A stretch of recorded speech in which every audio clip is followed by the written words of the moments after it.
wrong. This is awful.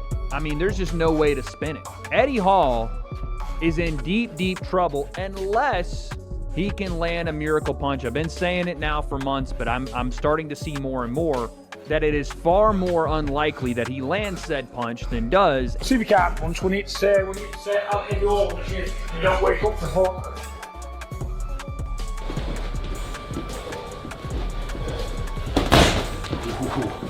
Got power down, bud.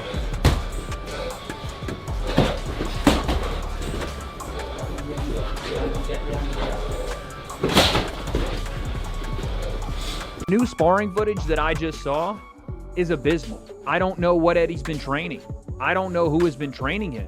I know that he has been training, but my goodness, I don't know who with, what they're supposed to be working on or why.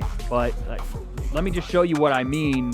Eddie Hall, training footage and sparring footage just dropped, and his ability to go in there and he can go and mix it with these guys. This is sparring at the end of the day, and you know, but I know for a fact that both guys appreciated each other's work.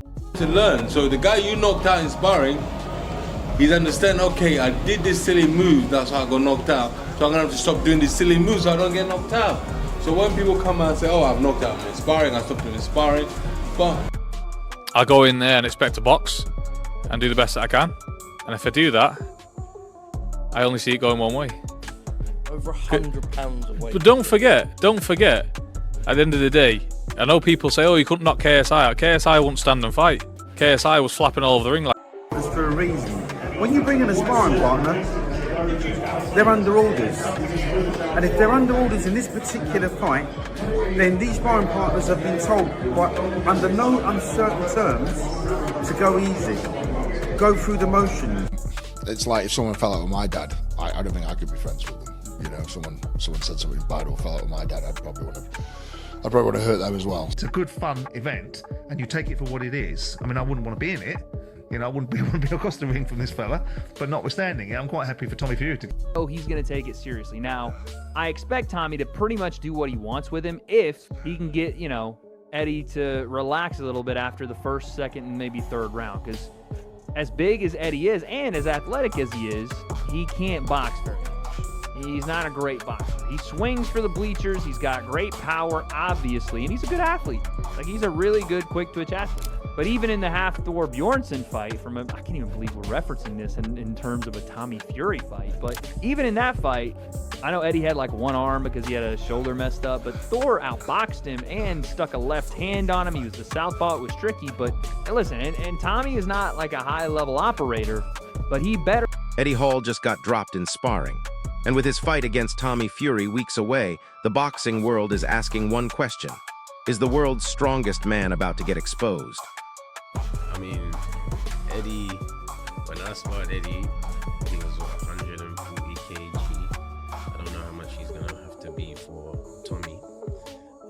But Tommy should win, innit? Like, he should win. But Eddie Hall, who knows? It makes sense for Tommy, innit? It's a good fight. The sparring footage leaked online, and it's brutal. Wade Plemons called Eddie's entire training display abysmal. We're talking about a guy who deadlifts 500 pounds getting worked over by regular sparring partners. Everybody's attention for various reasons. And they're getting, Tommy's getting life-changing money. And, you know, I can't knock that. You know, you're in the ring, it's a dangerous place to be.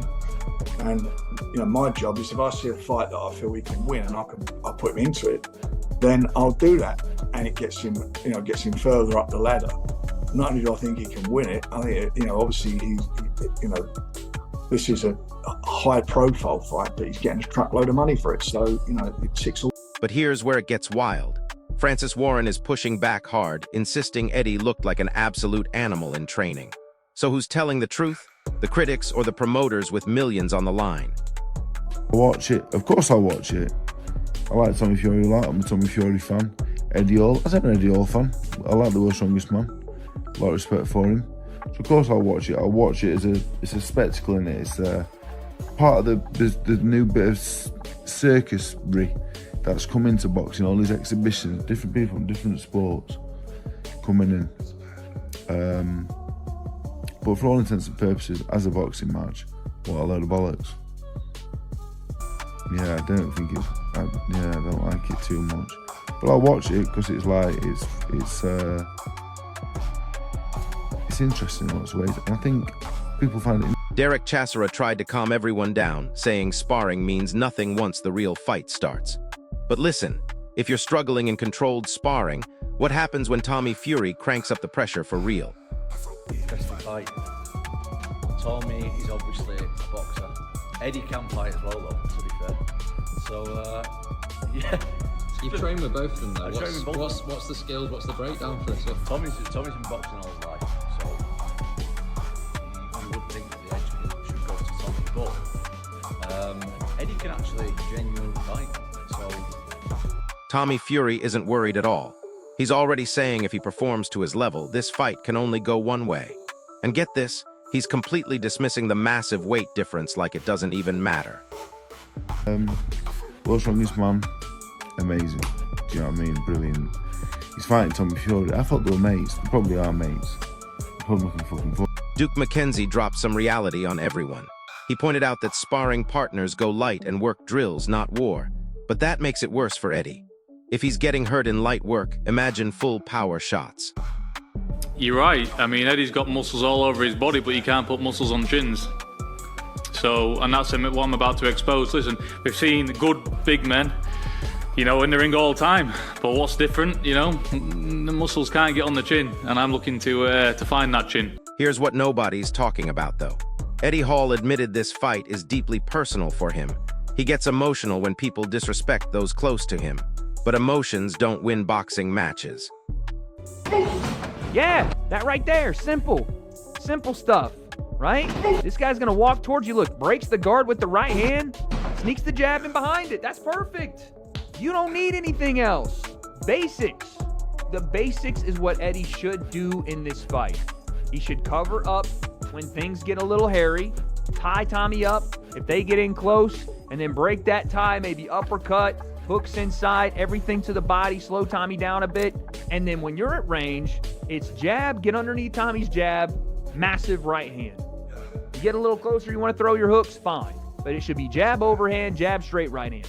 Simon Jordan called the whole thing entertainment, but even he wouldn't want to face Eddie's raw power. The problem? Once Tommy finds his rhythm, that power becomes useless if Eddie can't land clean. Wade Plemons broke it down perfectly. Eddie lacks proper boxing fundamentals and relies on wild power shots instead of technique. He even brought up Thor's win over Eddie, proving strength isn't enough against trained fighters. Biddle Riley made it crystal clear boxing experience matters most at this level. Eddie's size advantage means nothing if he can't carry that weight through 12 rounds against a real boxer. Frank Warren knows what this really is. A massive payday and promotional opportunity. But beneath all that money talk, boxing remains dangerous, and Tommy has the tools to do serious damage. Dave Allen called it what it is, a circus spectacle. But here's the thing, that's exactly why people are watching. It's unpredictable, and one clean shot changes everything instantly. Tom Aspinall gave the most honest breakdown. Tommy should control this fight with technique, but Eddie's raw power creates danger if he lands. Classic skill versus strength, where one mistake flips the entire outcome. Tommy Fury delivered the coldest warning yet. Eddie's muscular frame means nothing if he can't protect his chin. Tommy's targeting the one thing that decides every fight durability under pressure. So here's where we stand. Sparring knockouts, technical doubts, and experts questioning if Eddie can survive Tommy's boxing fundamentals. But boxing always has surprises, and 500-pound deadlifts don't lie about power. Do you think Eddie Hall shocks the world, or does Tommy Fury expose the skill gap? Drop your prediction below, smash that like button, and subscribe because this fight is going to be absolute chaos.